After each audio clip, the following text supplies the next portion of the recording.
Welcome back. You are listening to the home of forbidden romances. Prepare yourself, because tonight's story will leave you breathless. I need you to understand, Cashin, that monogamy is a shackle I can no longer afford to wear if I want to ascend in this city. The words didn't cut like a knife. They hit like a hollow-point bullet, expanding on impact and turning Cashin's internal organs into a slurry of shock and nausea. He stood frozen in the foyer of their sleek, sterile apartment, his fingers gripping the edge of the marble console table so hard his knuckles turned the color of bone. Julian, the man he had vowed to love until death, adjusted his silk tie in the mirror, his reflection a portrait of callous ambition. He didn't even turn around to witness the devastation he had just authorized. An open marriage, Cashin whispered, the taste of the words ash in his mouth. You're asking for permission to cheat. Julian finally turned, his handsome face marred by a look of condescending pity. Don't be dramatic. It's strictly transactional. The Countess Vane has appetites. She can give me the seat on the council. You, my sweet, boring Cashin, provide me with domestic stability. I'm simply asking you to share so we can both benefit. Don't you want me to be powerful? Cashin looked at his husband.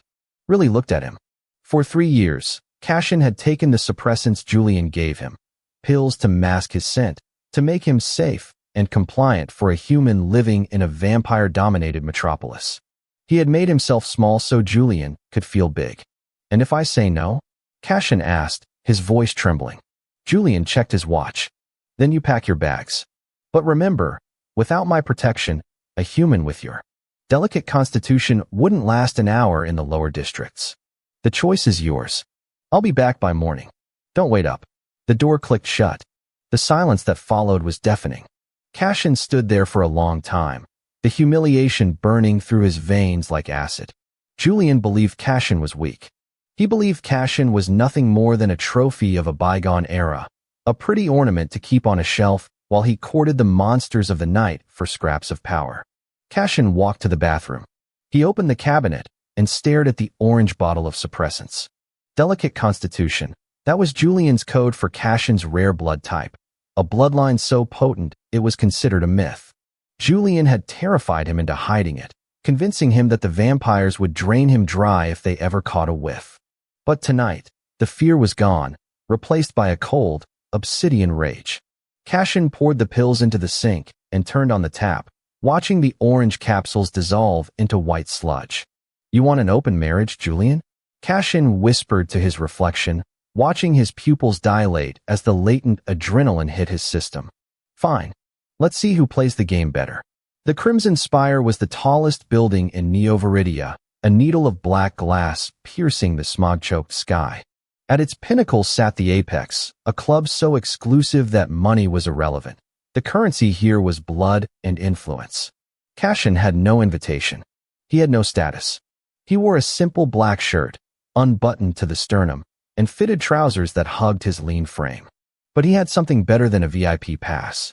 Without the suppressants, his scent began to bloom.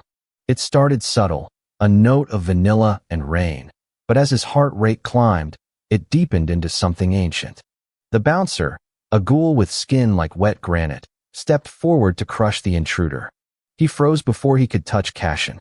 The creature's nostrils flared. His eyes rolled back in ecstasy. Let him pass. A voice whispered from the shadows of the entrance. It wasn't the bouncer. It was the air itself, shivering in anticipation. Cashin walked in.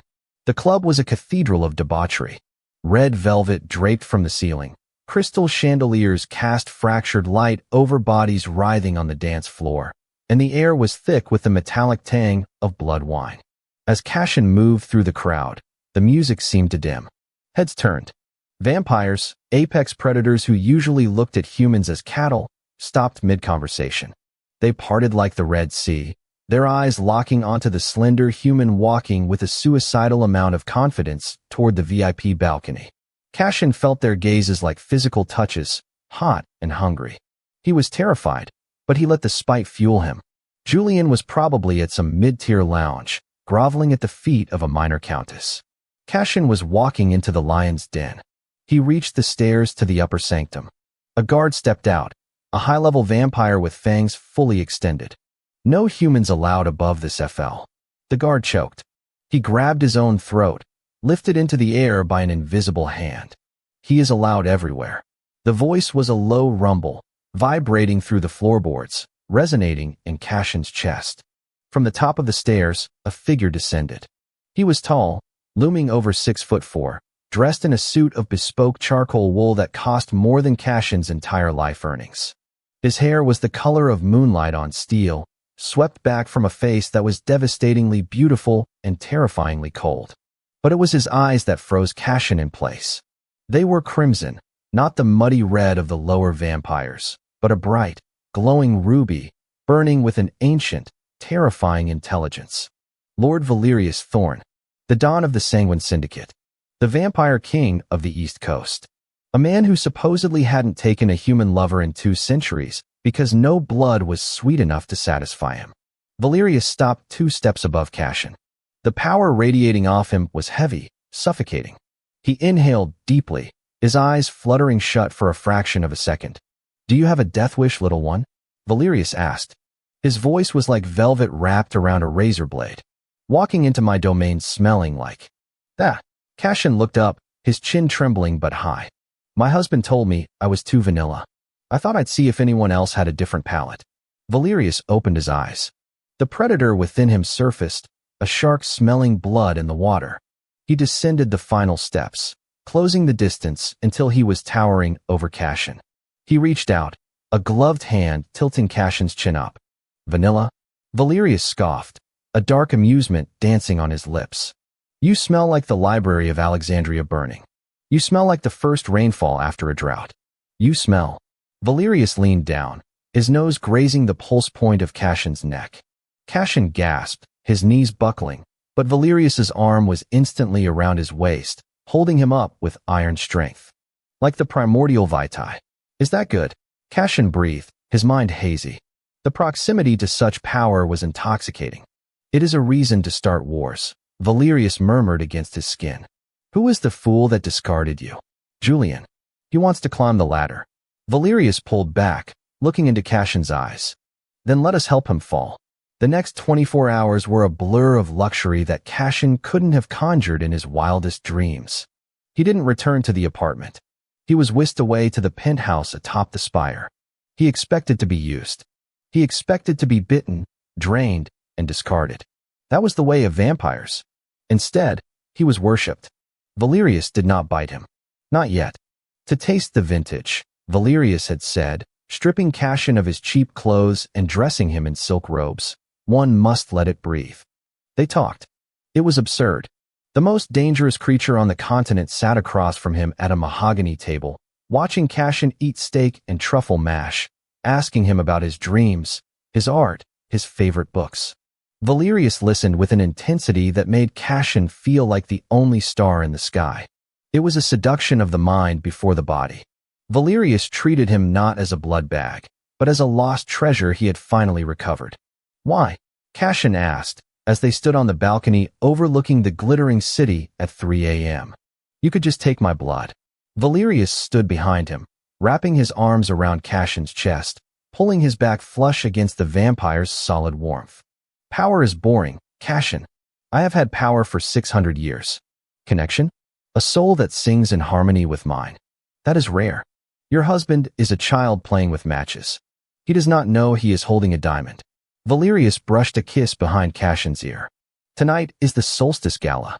The entire council will be there, including the Countess your husband is so desperate to impress. Go with me." "As what?" Cashin asked. "Your dinner." Valerius turned him around, his crimson eyes burning with possessive fire. "No. As my consort." The Solstice Gala was held in the Grand Opera House. It was a sea of black ties, designer gowns, and predatory smiles. The air was cold, kept that way for the comfort of the undead elite. Julian stood near the champagne fountain, forcing a laugh at something Countess Vane said. The Countess was a striking woman, sharp and angular, but she looked bored. Julian looked exhausted. He was trying too hard, his desperation reeking like cheap cologne. "He's not answering his phone," Julian muttered, checking his device for the 10th time.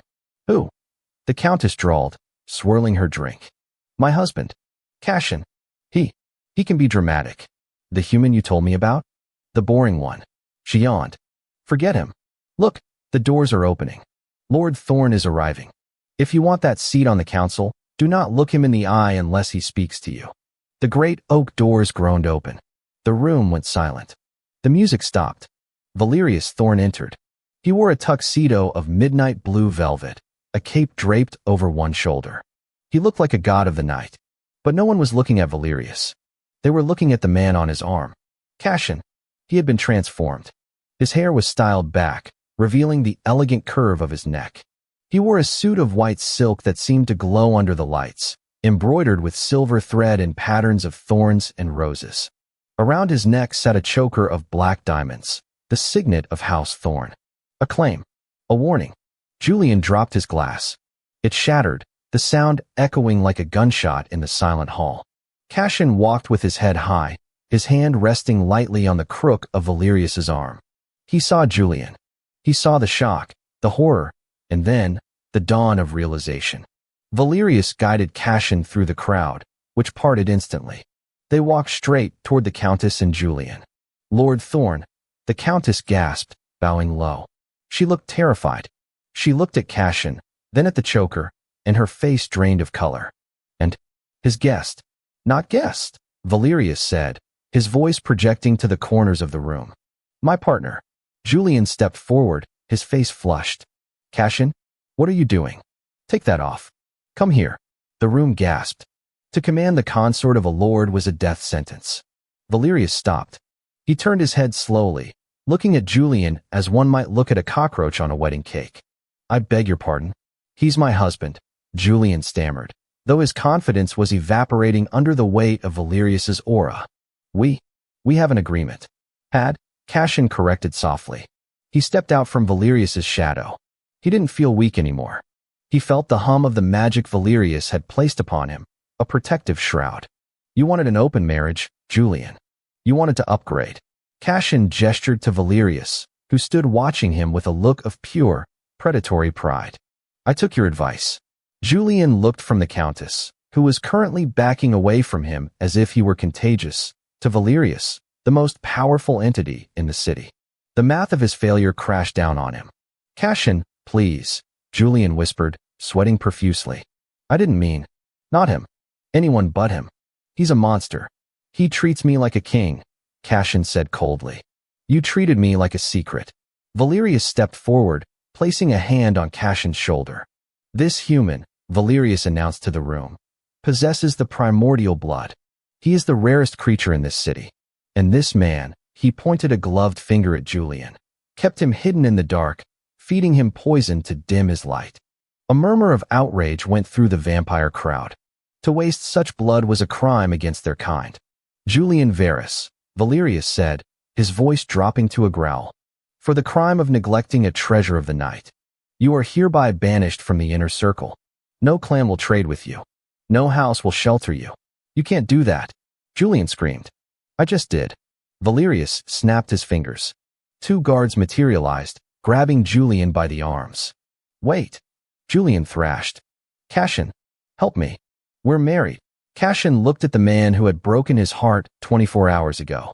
He felt a pang of pity, but it was distant, like looking at an old photograph of a stranger. We have an open marriage, Julian, Cassian said, a small, sad smile playing on his lips. I'm sure you'll find someone else. As Julian was dragged screaming from the hall, Valerius turned to Cassian. He took Cassian's hand and raised it to his lips, kissing the knuckles in full view of the stunned court. Shall we dance, my love? Valerius asked.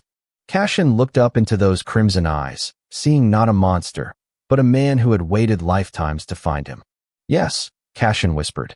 Let's dance. And as the music swelled, and the vampire lord swept his human consort across the floor, the entire city knew that the hierarchy had changed forever. And that is how the discarded husband became the queen of the night. If you enjoyed seeing Julian get exactly what he deserved, destroy that like button. And tell me in the comments, would you choose the safety of a human who ignores you, or the danger of a monster who worships you? I'll be reading your answers. Subscribe for the next chapter. Until then, prompt image. Prompt, masterpiece, best quality, high res. 1.2. Korean manhwa style, semi-realistic, digital art. 2 men, BL, Yaoi, Man 1. Tall vampire lord, silver hair slicked back, glowing red eyes, sharp fangs slightly visible, wearing midnight blue velvet tuxedo with cape, possessive expression, hand on other man's waist. Man 2. Smaller human male, brown hair, wearing shimmering white silk suit with silver embroidery, wearing a black diamond choker, looking up with a mix of adoration and defiance. Background is a grand opera house ballroom, blurred crowd of elegant vampires in shock, crystal chandeliers, dramatic spotlight on the couple, cinematic lighting, intense atmosphere, detailed clothing texture.